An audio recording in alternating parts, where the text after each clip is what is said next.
महाराजा शिव की कहानी। नमस्कार, आप सभी कथा प्रेमियों का हमारे YouTube चैनल रंजना की कहानियों पर बहुत स्वागत है। आज हम विश्राम सागर का 25वां अध्याय अहिंसा महत्तम वर्णन यानी कि राजा शिव की कहानी लेकर के आए हैं।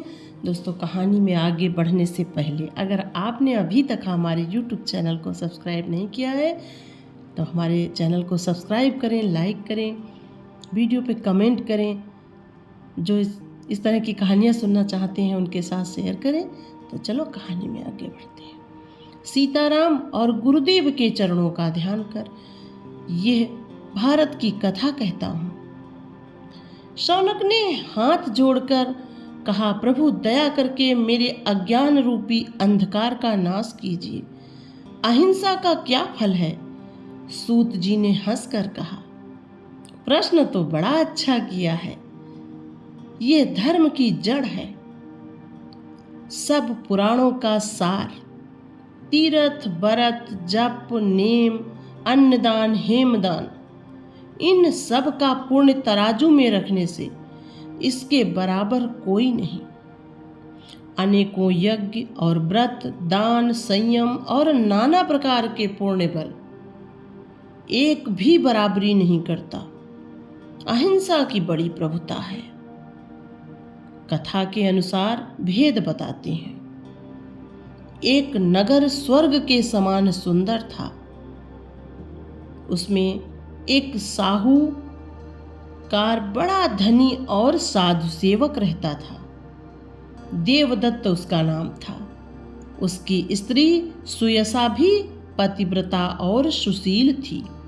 एक बार पति को प्रसन्न देख हाथ जोड़कर प्रणाम कर हंसकर पति से कहा, नाथ, वेद और शास्त्र सभी प्रशंसा कर कहते हैं कि यह नर्तन बड़े भाग्य से मिलता है। जो नर्तन पाकर धर्म नहीं करता उसका जन्म वृथा है। दया और धर्म से हीन का जीवन ही वृथा है, बेकार है। अस्तु आप भी नित्य धर्म करके सुयश कमाइए। स्त्री के वचन सुन देवदत्त ने कहा, सुनो, प्रेम और अहिंसा की एक कथा सुनाता हूँ। राजा शिव बड़ा धर्मवान और बलवान था। करोड़ों राजसूय यज्ञ किए, गज रथ तुरग दान किया। जब फिर राजसूय यज्ञ करने के लिए उसने सोचा तो राजा का महान पुण्य देख इंद्र बहुत डरे। अग्निदेव को बुलाकर समझाया। अग्निदेव और इंद्रदेव ने सलाह कर प्रसन्नता पूर्वक राजा शिव के धर्म की परीक्षा लेने चल दिए। अग्निदेव कबूतर का रूप बनाए और इंद्र बाज बन गए। राजा यज्ञ कर रहे थे, चारों ओर विप्रवृंद बैठे हुए थे। वह वेद मंत्रों का उच्चारण करते थे। राजा स्वाहा कर आहुति डालते थे। बाज कबूतर पर झपटा।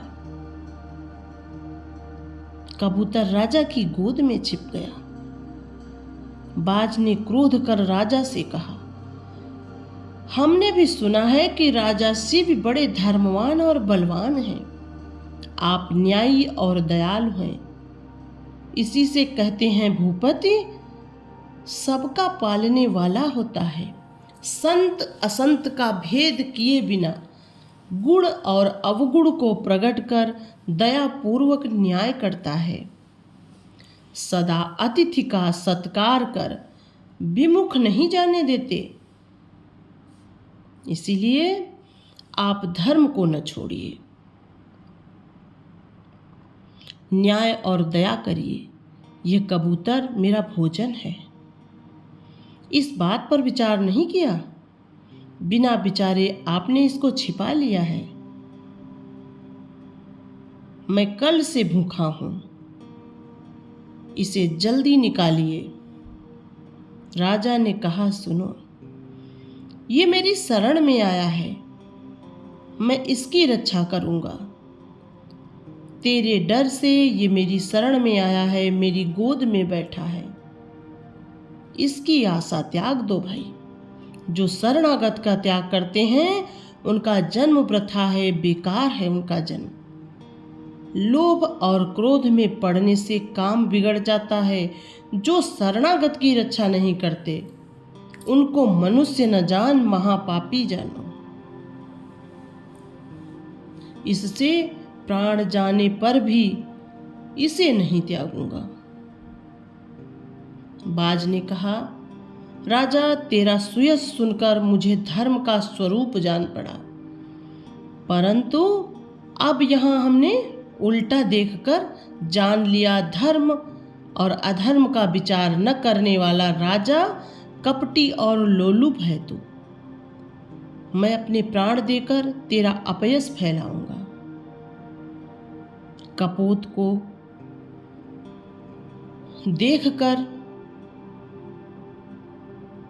को देकर मेरे प्राण बचाओ, नहीं तो तुम्हें महापाप लगेगा। मेरे मरते ही मेरा सारा परिवार मर जाएगा, इसमें संदेह नहीं है। एक कपोत को बचाकर बड़ी भारी हत्या करोगे, मेरे माता पिता स्त्री पुत्र निसंदेह ही मर जाएंगे। एक जीव की रक्षा करके मेरे सारे परिवार को मारोगे। इससे हमारा कहना मानकर कबूतर हमें दे दो, झगड़ा न करो। भली प्रकार सोच लो, नाहक ही अपयश मत लो। पुण्य के लिए तुम इसे बचाओगे, मगर वह तुम्हें नहीं मिलेगा। इस बात को समझ बूझकर मेरा भोजन मुझे दे दो। राजा ने कहा, हमने सोच लिया है, मैं शरणागत की रक्षा करूंगा और यही मेरा धर्म है। पंडित, ज्ञानी, धर्मज्ञ, शीलवान, बुद्धिमान, सत्यवादी वही है जो दूसरों के दुख को दूर करता है। यही परम धर्म है। बड़ों की नीति को देख यही उनका कर्तव्य है। घोड़ा अपना मस्तक दगाकर अपने सवार को सम्मानित कराता है और परिवार सहित सुखी होता है। बड़े लोग प्राण देकर भी आश्रितों की रक्षा करते हैं। पेड़ फल नहीं खाते और सरोवर अपना पानी कभी नहीं पीते। बड़े लोग पराये हित में इसी प्रकार दान करते हैं, स्वयं दुख उठाते हैं परंतु दूसरों को सुखी करते हैं। चक्र कवि कहते हैं, धनी वही धुरंधर है जो पेड़ों और तालाबों के समान दूसरों का उपकार करते हैं। मैं अपना स्वभाव कहता हूँ, मैं धर्म और कर्म कुछ नहीं जानता। न स्वर्ग की इच्छा है न नरक का भय, मगर यही मेरी टेक है कि शरणागत की रक्षा कर उसे अभय करूं। भगवान से यही प्रार्थना है, मुझे शक्ति दे जिससे मैं दीनों का दुख दूर करूं। सारा धन धाम परिवार नष्ट हो जाए मगर शरणागत को कष्ट न हो, इससे मेरा कहना मानो और कपोत की आशा त्याग दो और जो कुछ भी मांगोगे वह पाओगे, मगर इस कपोत को नहीं पा सकते। ये सुनकर बाज बोला, मैं धन और धाम लेकर क्या करूंगा? बिना भोजन के अभी मर जाऊंगा, मुझे भूख लगी है और सारे सामान मेरे लिए व्यर्थ हैं। यह कपोत मेरा आहार है, इसे मुझे दे दो। नहीं तो सुनो, इसी के बराबर अपने शरीर का मांस तौल कर दे दो। बाज की ये बात सुन राजा प्रफुल्लित हो उठा और कहा, मेरे धन्य भाग्य, अभी तत्काल तुझे शरीर का मांस देता हूं।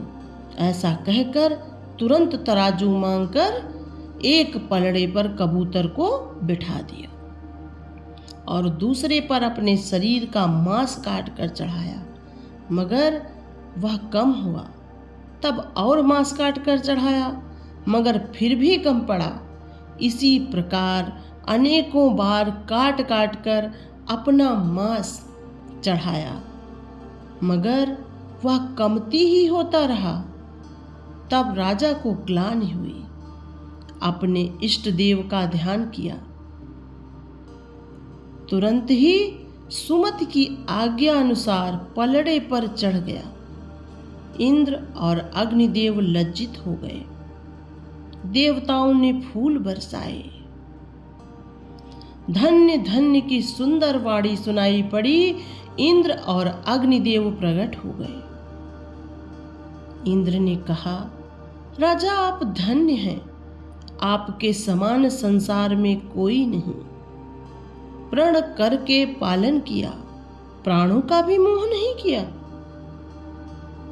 बादल, जल, नदी, पृथ्वी, पेड़ और संत जन परोपकार के लिए ही जन्मते हैं। तेरे समान राजा भी संत ही के समान कहे गए हैं, जिन्होंने समय समय पर महान कार्य किए हैं।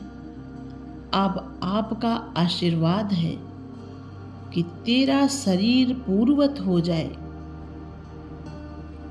तेरा यज्ञ पूर्ण हो गया, मगर हमसे अपराध अवश्य हुआ है, जो तुम्हें कष्ट दिया।